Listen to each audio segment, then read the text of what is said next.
Maniga Bush. Bush. Maniga Bush. Bush. Hari akaririmbo kuzise. Akaririmbo ka Bush se. Harakunja nkunda kumedita keza Dutemo. Dutemo. Bari barabaye ingegera zigenda, bari barabaye nk'igufwa ryambaye imyenda, bari barabaye bahagaze bemye, bari baravuze n'imbaraga zo gusenga. Nyagasani, Nyagasani.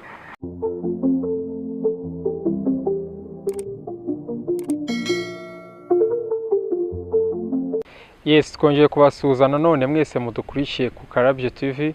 Aracyari Dominique Ankoti nk'ibisanzwe. Nizere ko ariko ko abantu bari kunyumva. Njahangaha ngo tuganire.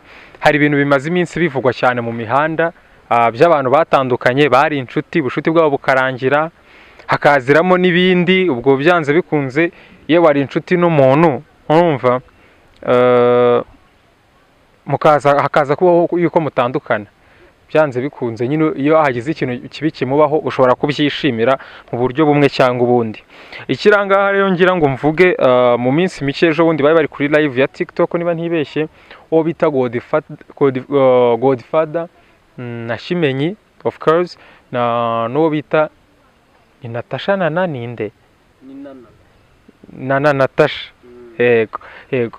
Ubwo yazaga kubihamya neza nyine ngo ko bari mu rukundo, bari kudetingana, ebanaga ibintu birashyushye. None nkaza kwibaza nkavuga ngo ko Miss Muyango amaze iminsi n'ubundi yarashwanye na Brianne, noneho akaba abonye ko uwo wahoze uri umugabo we afite umugore, biraza kugenda gute?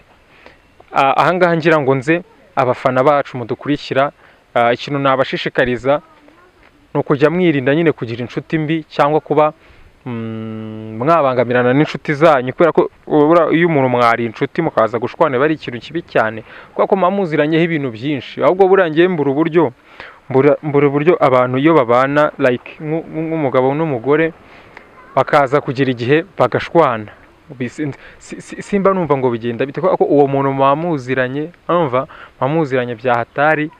Rero sintekereza ko biba ari ibintu byiza. So rero nakifuje kubivugaho, ariko sibyo ngira ngo tuvugeho, ahubwo reka twiganire bisanzwe nk'abantu nkamwe muba mudukurikiye umunsi ku munsi. Mutubwire, ese mwebwe mwafashe uruhande, mufite aho muherereye, yaba kuri DJ Brian, yaba kuri Miss Muyango, ndetse no ku mugabo we, ubwo of course n'Ikimenyi, mwe mwaba muhagaze hehe? Ubwo ntituze kubyinjiramo cyane, kubera ko turi kugenda twiganirira.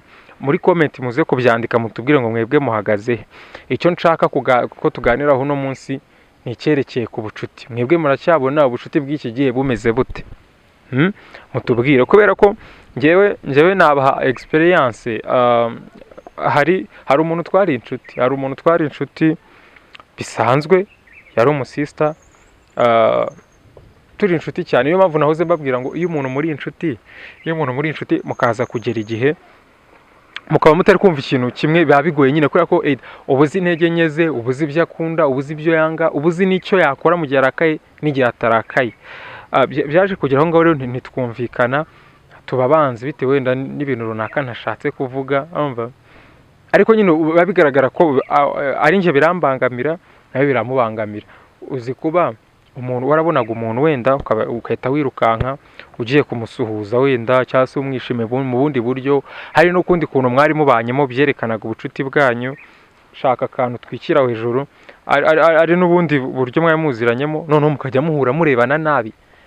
Ntago ari ikintu kiba ari cyiza. Abantu dukwiriye kwirinda inzangano, kandi ikindi tugasapotingana. Ubu ngubu twebwe turi aba content creator, turi abana b'ikibungo, urumva. Iyi channel yitwa Karabyo TV, ariko ubwo ni ibintu bijyanye n'ubucuti nyine. Niba ngewe nkuzi tuziranye, ugomba kumpresenta nawe abo muziranye, sibyo se? Ejo bundi nahoze mbona Yago, nyuma yuko akoze accident bakamwogosha, afite umusatsi mwiza cyane agasigarana urupara, ngo yahise afata umwanzuro. Murabizi ko yacanuye ya Go TV show ntago yarakinyuzaho ibiganiro byo gufasha impano ntoya, ariko yahise avuga ngo kubera Imana yandinze uyu mugoroba kubera ibitangaza Imana yankoreye.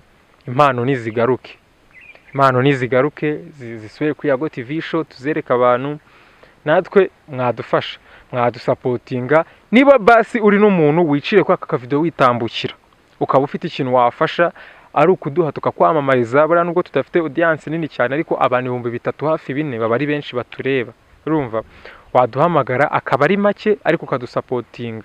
Yewe niyo utaduha amafaranga cyangwa ukaduha ibindi bituma byadufasha mu mwuga dukora, navyo byaba ari byiza. Waduha promotion, waduha ikiganiro, icyo waduha cyose cyadufasha. Rero turabinginze mudusapotinge, abantu biwacu Kibungo n'abatarabi Kibungo bose, mudufashe, mudukunde, muturebe, kubera ko turahangaha ku bwanyu. Urasi nekereza ko kundeba kunca wenda ukabunzi, ukabuzi ko nduwi wanyu, ukabuzi ko duturanye, ntundebe ukavuga ati uyu nguyu sinamureba, ariko ukagenda ukajya kureba umuntu w'imusanze, ukajya kureba umuntu wahuye. Sintekereza ko ari igitekerezo cyiza. Okay, ni byiza kumureba, ariko nanjye undebye ukama ayo mahirwe, ukama iyo audience, ukama kukumenyekana, hari uburyo byinshi bwagufashamo, kuko nje nawe turaziranye. Kandi sinaca ahantu ngo mbone ibintu bipfa simbivuge, nabivuga kandi ukubivuga ubwo nawe urumva byakugiramo inyungu. So rero mujye mureka dushyigikirane, ibintu byose tubikore neza. Nibyo rero nari nyire kubabwira, ubwo sinzi aho nari ngeze, ariko ibyo byose nari ndi ku bucuti, urumva. Tujye tugira inshuti za nyazo, tujye tumenya guhitamo abantu tugira inshuti, kubera ko nabonye muri iki gihe biragoye. Muri iki gihe umuntu asigaye akugira inshuti bitewe n'ikintu agutagetinzeho, urumva. Urugero, wenda ukabura umukinnyi wa filime, sibyo, uri kuzamuka umeze neza rwose, abantu bari kukureba, gusa murangwa bari kukureba, hari abantu bari kukubona mu ishusho y'uko wabaye umusitari, bari kukugira amatsiko yo kukuvugisha, call zidashira, bari kuguhamagara, ibintu byinshi, none nawe bikaza kurangira wibeshye ko ufite inshuti za nyazo, wibeshye ko abantu muri kumwe ari bo banyabo. Ako reka ndagira ngo nkurabure nkubwire ngo inshuti ya nyayo ntago ari inshuti ugira warabonye ibintu, nta nubwo ari inshuti ugira ari uko ufite amafaranga cyangwa wagize ibirori.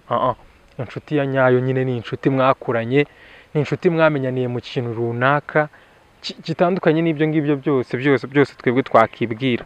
Kandi nkunda kuvuga ngo inshuti ntago ari ya yindi, urumva, ngo nuko ngo muririrwana ngo mugire iki, urumva, ntago ariko biba bimeze.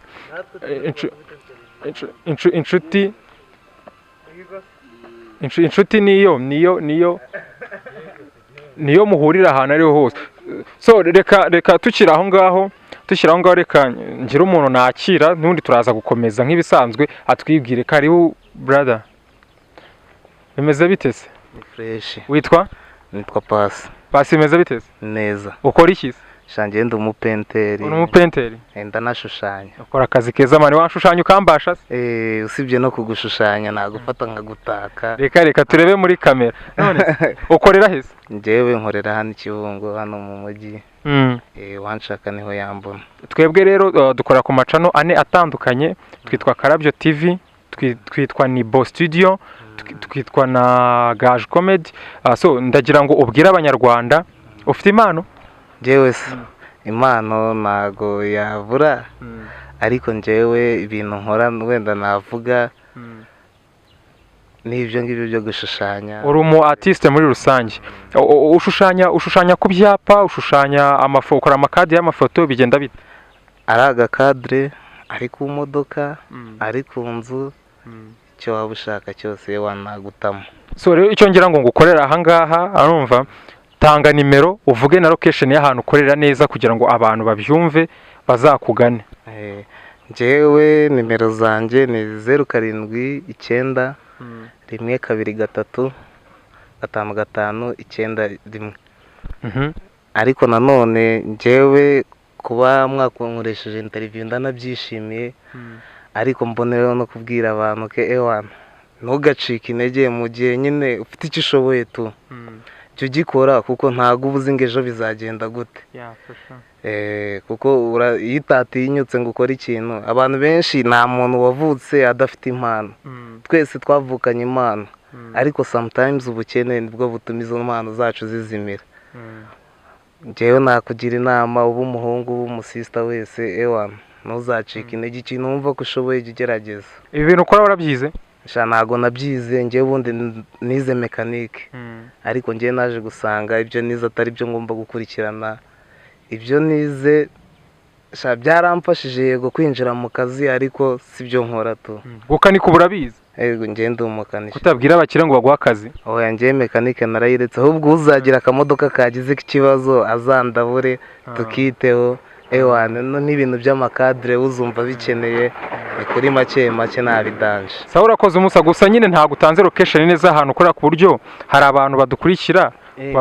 njyewe ku muntu wanshaka njyewe nkorera mu mujyi ku igaraje kwa Muramba ariko n'uwankenera ubundi yampamagara kuri izo nimero. ibyo ibindi byo ni ndakeka. niwe musitari wo mu Rwanda ukunda cyangwa uzi? njyewe umusitari wo mu Rwanda nkunda ni Bush. Maniga Bush. Bush. Maniga Bush. Bush. hari akaririmbo k'uzi? akaririmbo ka Bush se. hari akunjya nkunda kumedita keza bita Nyagasani. dutemo bari barabaye ingegera zigenda bari barabaye nk'igufwa ryambaye imyenda bari barabaye bahagaze bemye bari barabuze n'imbaraga zo gusenga Nyagasani Nyagasani Nyagasani. umusa birimo neza mani kandi courage urumva keep it bell up kabisa. sawa turi kumwe. yego dukomeje n'umusani wari uduciyeho atwaka aka interview mu mugane aho ngaho akorera na nimero ze niba ari umuntu ushaka kumuha akazi amuhamagare ndakeka yazitanze. ubwo ngubwo cameraman twari tugeze hehe? twari tugeze shariga zarabunyoye ndabyibagiwe. yes nibyo twari tukirimo. ubwo ngubwo rero nicyo nashaka kubabwira. sinzi niba nari nababwiye ko nkunda kubwira nari ndi kubabwira abantu ngo nkunda kuvuga ngo inshuti yanyu ntabwo ariyo mwirirwana ntabwo ariyo muhurira ku kazi ntabwo ahubwo ni ya yindi nyine niyo mutarara muvuganye cyangwa niyo mwamara iminsi 3 mutavuganye ariko ushobora kugera mu makuba cyangwa mu byiza ikaba yahagera. iyo niyo nshuti ya nyayo niyo mbakangurira buri wese kugira. so rero ntatinze ndumva ari ibyo ngibyo nari mfite kubabwira. reka mbabwire ngo ciao ciao nakagaruka murakoze cyane.